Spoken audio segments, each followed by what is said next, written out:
আজ গানের শিক্ষক নিয়োগ দিয়েছে, শরীর চর্চার শিক্ষক নিয়োগ দিয়েছে, কিন্তু 1 থেকে 5 পর্যন্ত 92% মুসলমানের এই দেশে একটা আলেম আজও নিয়োগ দেওয়া হয়নি।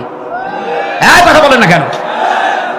ডক্টর মোহাম্মদ ইউনূস, আপনি 2 জন নবীর নাম নিয়ে বসে আছেন, মোহাম্মদ একটা, ইউনূস একটা। কয় নবীর নাম বলে? 2 নবীর নাম নিয়ে আপনি কি করছেন?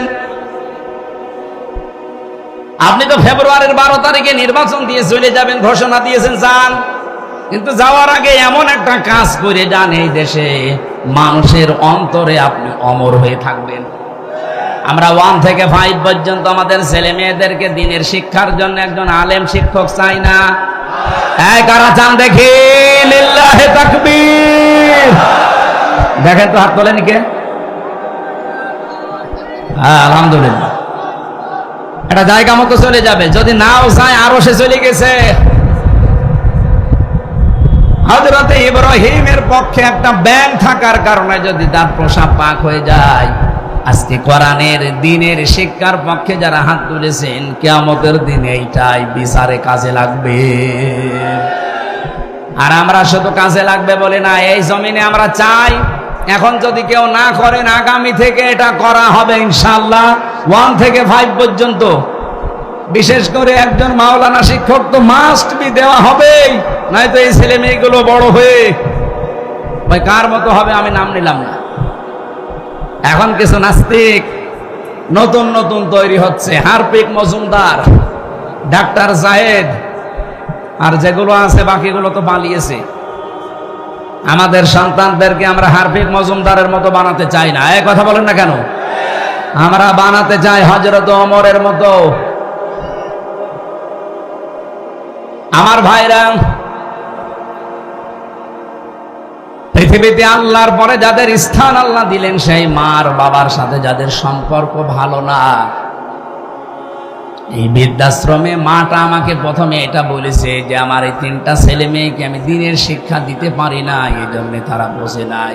2 নম্বরে আমার বৌমা গুলো আধুনিক, তারা আমার ছেলেদের মাথা খেয়েছে, মার বাবার যে স্থান হক অধিকার সেটা তারা দিতে দেয়নি। এই জন্য সন্তান বিবাহ দেওয়ার ক্ষেত্রে কমপক্ষে দিনদার পরিবার খোঁজ করা দরকার। আর দিনদারকে ফেরেশতারা আসমান থেকে ফেলে দেবে, এই দিনাজপুরে তৈরি করা লাগবে না। তার জন্য এই মাদ্রাসা। আপনার ছেলেকে মেয়েকে আপনি ডাক্তার, ইঞ্জিনিয়ার, বৈজ্ঞানিক বানান, অসুবিধা নেই। অন্তত এরকম মাদ্রাসায় 3টা বছর কোরআন আর হাদিসের মৌলিক কিছু শিক্ষা দিয়ে যে কোনো জায়গায় দেবে, আল্লাহর কসম কোনোদিন নাস্তিক হবে না। শেষ বয়সে ওই কিশোরগঞ্জের মতো আপনাকে বৃদ্ধাশ্রমে রেখে আসবে না। যা আরম্ভ হয়েছে এভাবে যদি চলতে থাকতো, শিক্ষা ব্যবস্থায় কি লাগিয়েছিল আপনি দেখেছেন? ক্লাস 5 এবং 8 আগে বৃত্তি পরীক্ষা ছিল, এখন আছে না? আছে, আগেও ছিল, কিন্তু ওই প্রথমে আমরা যখন 5 8 আমি বৃত্তি পরীক্ষা দিয়ে, ওই সময় 100 মার্কের কোরআন হাদিস ছিল। মাঝখানে এই 15.5 বছরে এই জালেমরা এসে এটা তুলে দিয়েছিল ওই দাদাদের প্রেসক্রিপশন অনুযায়ী। এখন থেকে আবার চালু হয়েছে, আমরা আশা করি এটা যেন বন্ধ না হয়। আর এবার যদি আল্লাহ দয়া করে ইসলামকে দেশ হাতে তুলে দেয়, 5 বছর লাগবে না, 3 বছর এই দেশটাকে আমরা দাঁড় করিয়ে ফেলবো ইনশাআল্লাহ। খালি দুর্নীতিটা বন্ধ হোক আর খাদ্যে ভেজাল বন্ধ করেন, এ দেশ এমনি দাঁড়িয়ে যাবে। মালয়েশিয়া 2004 সাল থেকে 25 সালে 21 বছরে তারা দাঁড়িয়ে গেছে। সিঙ্গাপুর 2001 সাল থেকে শুরু করে 25 সাল 24 বছরে তারা দাঁড়িয়ে গেছে আজ বিশ্বের মানচিত্রে। আর আমরা 54 বছরও দাঁড়াতে পারি নাই, শুধু এই নেতাদের কারণে। এই জন্য নেতা নির্বাচন এবার ভুল করবেন, ভুল করলে নিজের কপালে নিজে আগুন লাগাবেন। সাহাবী বললেন, হুজুর ওরা জান্নাতে যাচ্ছে না, কারণ শুধু মা বাবা? বলে হ্যাঁ। এই জন্য আমরা নিজেরা সাবধান থাকি। অনেক স্ত্রীর কারণে হয়তো আমরা বাস্তবে মা বাবার খেদমত এবং তাদের হক 100% আদায় করতে পারি না। এরকম ডাইনি স্ত্রী দেশে নেই?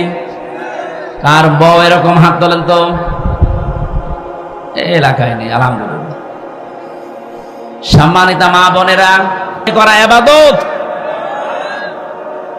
100 ভাগের 98 ভাগ মহিলা এটা পারেও না, করেও না। এই কথা বলে না কেন? কি হয়েছে আপনার বলেন তো দেখি? আপনার স্বামী তার মা বাবার জন্য সাধ্যমতো খরচ করে, তার বোনের জন্য, ভাইয়ের জন্য রক্তের সম্পর্ক ঠিক রাখে। আপনার বাবার বাড়ি থেকে সম্পদ এনে দিচ্ছে, কোন কারণে আপনি বাধা দেন বলেন? এই উচিত কথা বলতে গেলে কিছু মহিলার মন পাওয়া যায় না, তারা গালি দেয় আর বলে হুজুর যেন মরে। আমি তো মরবো, আপনিও মরছেন, আশা করছেন নিজেকে পাল্টান। কয়দিন থাকবেন? আর 100 বছর পরে তো এখানে আর থাকতে পারবেন না, ঠিক মাটির নিচে যাওয়া লাগবে। আপনার কারণে আপনার স্বামী মা বাবার সাথে সম্পর্ক ঠিক রাখতে পারে না, তার আপন বোন আপন ভাইয়ের সাথে রক্তের সম্পর্ক শুধু আপনার ছোট মনের কারণে। আমি কি বেশি বললাম? এরকম বউ দেশে নেই। মেয়েদেরা তো লজ্জা দেওয়ার পরে ওদের লজ্জা হয় না, লজ্জা হবে কি করে? লজ্জা তো নেই। এই জন্য আল্লাহ লজ্জা নাযিল করেছেন। রব্বুল আলামিন বলেন, ইয়া বানি আদম ক্বাদ আনজালনা আলাইকুম লিবাসা। হে বনি আদম সন্তান, নারী হোক আর পুরুষ হোক সবাইয়ের ভেতরে আছে। এমনকি শুধু মুসলমানকে বনি আদম বলা হয় না, পৃথিবীতে যত ধর্মের মানুষ আছে সবাই আল্লাহর কাছে বনি আদম। কথা বলেন না কেন? সুতরাং অন্য ধর্মের মানুষরা যদি আশপাশে থাকেন, আপনাদের জন্য আজকের আয়াত শুধু যদি ইমানদার মুসলমানদের জন্য হতো তাহলে ইয়া আইয়ুহাল্লাযীনা আমানু আল্লাহ বলতো। এখানে ইয়া বানি আদম, হে আদমের সন্তানেরা, ক্বাদ আনজালনা, অবশ্যই আমরা নাজিল করেছি, আলাইকুম, তোমাদের উপরে, লিবাসান, পোশাক। এরপরে ইউবারি সাওয়াতিকুম, অরিশা, এটা দিয়ে যেন নিজের লজ্জা নিবারণ করতে পারো এবং সৌন্দর্য বৃদ্ধি করতে পারো। এখানে দুইটা অর্থ আছে। পোশাকের 1 নাম্বার কাজ হচ্ছে নিজের শরীরের যে অঙ্গ প্রত্যঙ্গ গুলো আছে এগুলো ঢেকে রাখা। 2 নাম্বারে সৌন্দর্য বৃদ্ধি করা। এই সৌন্দর্য বৃদ্ধি করা একমাত্র পোশাক শুধুমাত্র স্ত্রী স্বামীর সামনে, স্বামী স্ত্রীর সামনে পড়বে। আর বাকি জায়গাগুলোতে আপনাদের এই শরীরকে ঢেকে রাখার জন্য আল্লাহ পোশাক দিয়েছেন। তার পোশাকের প্রথম কাজ লজ্জা নিবারণ করা। আমাদের শরীরের যে সমস্ত অঙ্গ প্রত্যঙ্গ গুলো মানুষ দেখলে উল্টা পাল্টা ধারণা করতে পারে, এইগুলো ঢেকে রাখার নির্দেশ কার? আরো জোরে বলেন। আমি আজকে একটা আয়াতের ব্যাখ্যা পড়ছিলাম। রব্বুল আলামিন বলেন, ইয়া আইয়ুহান নাবিয়্যু কুল লিআজওয়াজিকা ওয়া বানাতিকা ওয়া নিসাইল মুমিনিনা ইউদনিনা আলাইহিন্না মিন জালাবিবিহিন্না। আল্লাহ ডাক দিয়েছেন, হে নবী, আপনার স্ত্রীদেরকে, আপনার মেয়েদেরকে। নবীজির যেহেতু ছেলে ছিল না, বেঁচে ছিল না, ছেলেগুলো সব আগেই বিদায় নিয়েছে, এই জন্য মেয়েদের নাম দিয়েছেন। আপনার মেয়েদেরকে, আপনার স্ত্রীদেরকে।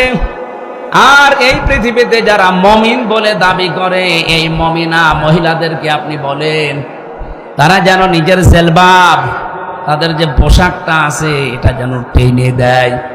এই জন্য আমার এই আয়াতের মানে বিধানটা হচ্ছে, মেয়েরা, প্রত্যেক প্রাপ্ত বয়স্কা মেয়ে এমন একটা পোশাক পরা দরকার। চাদর বলেন, জেলবাব বলেন, আর ওড়না বলেন, যাই বলেন, সেটা যেন এর মাথা থেকে শুরু করে অন্তত পা পর্যন্ত দেখে যায়।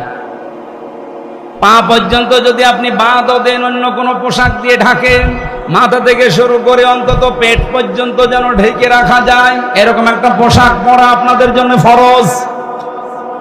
ওই জামানায় যারা পোশাক আশাক পরতো, কোরআনে কারীম তাদের একটা নিয়ম দিয়েছে, ওয়াকারনা ফি বুয়ুতিকুন্না ওয়ালা তাবাররাজনা তাবাররুজাল জাহিলিয়াতিল উলা।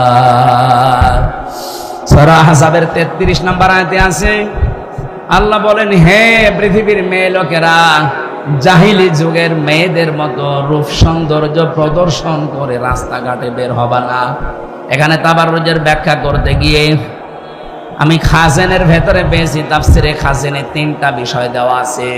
কোন মহিলার ভেতরে যদি এই 3টা বিষয়ের একটাও পাওয়া যায়, ও জান্নাতে পাওয়া দূরের কথা, জান্নাতের ঘ্রাণও পাবে না। তাবাররুজের 1 নাম্বার অর্থ হচ্ছে, মেয়েরা যখন রাস্তাঘাটে আসে তখন তাদের পোশাক হয়ে যায় 8-60। এই জন্য মেয়েদের চোস পায়জামা পরা জায়েজ নেই। মেয়েদের পোশাক হওয়া লাগবে ঢিলা ঢালা। 2 নাম্বারে, যখন রাস্তাঘাটে আসে তখন ওদের সাজগোজ বেড়ে যায়। আপনি সাজতে পারেন একজন বিবাহিত মহিলা শুধুমাত্র তার স্বামীর জন্য, এমনকি তার বাবাকে দেখাতে সাজাও মেয়েদের জন্য জায়েজ নেই। হযরত ফাতেমা একদিন সাজগোজ করে বাইরে যাচ্ছিল, হঠাৎ নবীজি বললেন, মা কোথায় যাও? বলছে বান্ধবীদের বাড়ি। বলে দাঁড়াও, পৃথিবীতে যদি অন্য কাউকে সাজগোজ দেখাতে তুমি বেশি অ্যাক্টিভ হয়ে কাজ করো, তোমার স্বামী বাদ দিয়ে পৃথিবীর অন্য কোনো মানুষকে যদি সাজগোজ দেখাতে ব্যাকুল হয়ে পড়ো, ফাতেমা তোমাকে বলছি জান্নাতের সাজ থেকে আল্লাহ তোমারে বঞ্চিত করে দেবে। হযরতে ফাতেমা বলেন, ওই একদিন শুধু বাবার কাছে শুনেছিলাম, জীবনে আর কোনো দিন আমার স্বামী হযরতে আলী ছাড়া আমি কারো জন্য আর সাজি নাই। মেয়েরা যারা এসেছেন খুব ভালো করে খেয়াল করে রাখবেন, এটা তাবাররুজের 2য় অর্থ। আপনি সাজগোজ করবেন না তা না, করবেন কিন্তু স্বামীর জন্য। এখানে আর একটা মাসলা আছে, মেয়েরা বালেগা হয় যেই দিন থেকে, ওই দিন থেকে তাদের নামাজ রোজা ফরজ। পর্দা তো এর আগেই ফরজ, নামাজ আর রোজা ফরজ বালেগা হওয়ার পর। কখন হয়? যেই দিন থেকে মেয়েদের শরীর খারাপ হয়। সেটা হয় 12 বছরে, 13 বছরে, 14 বছরে, 15 বছরে, যার যে বয়সে হয়। যখন হবে আপনার স্বামীকে আপনি টাচ দেবেন যে তোমার মেয়ে কিন্তু নামাজ ফরজ হয়ে গেছে, রোজা ফরজ হয়ে গেছে, এই অবস্থা তার। আপনার স্বামী তো আর জানে না, তাকে জানাবেন। এরপরে কোনো দিন যেন ফরজ নামাজ যতদিন আপনার বাড়ি থাকে ও যেন বাদ না দেয়। অনেক বাবা জানে না যে মেয়ের অবস্থা কি, এই জন্য তাকে ডাকেও না, বলে মেয়ে তো ছোট, অথচ সে যে বালেগা হয়ে গেছে বাবা তো জানে না, মা জানে না। সুতরাং মা যারা এসেছেন, আপনারা আপনার মেয়েটাকে যদি নামাজে উদ্বুদ্ধ না করেন, আদেশ না দেন, নাজালহুমা তাহতা আকদামিনা, কিয়ামতের দিন এই মেয়ে আপনার মুখের উপরে জোড়া লাঠি দিয়ে জাহান্নামে নিয়ে যাবে। আল্লাহ আমার মাদেরকে অন্তত এই মাসলাটা একটু মেনে চলার তৌফিক দেন, বলেন আমিন।